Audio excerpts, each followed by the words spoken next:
हरिः ॐ।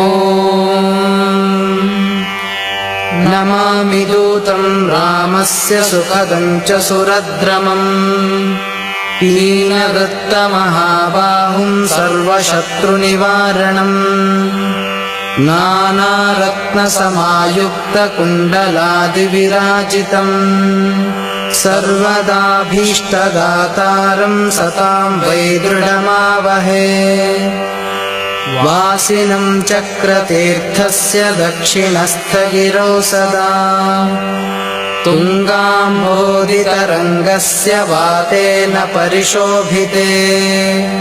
नानादेशगतैः सद्भिः सेव्यमानं नृपोत्तमैः धूपदीपादिनैवेद्यैः पञ्चखाद्यैः स्वशक्तितः भजामि श्रीहनुमन्तं हेमकान्तिसमप्रभम् व्यासतीर्थयतीन्द्रेण पूजितं च विधानतः त्रिवारं यः पठेन्नित्यं स्तोत्रं भक्त्या द्विजोत्तमः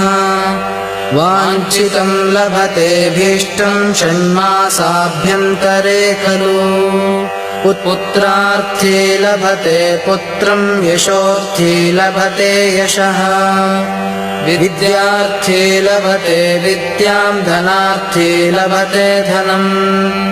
सर्वथा मास्तु सन्देहो हरिः साक्षी जगत्पतिः यः करोत्यत्र सन्देहं स याति नरकं ध्रुवम् इति श्रीव्यासराजविरचितम् यन्त्रोद्धारक हनुमत्स्तोत्रम् सम्पूर्णम्।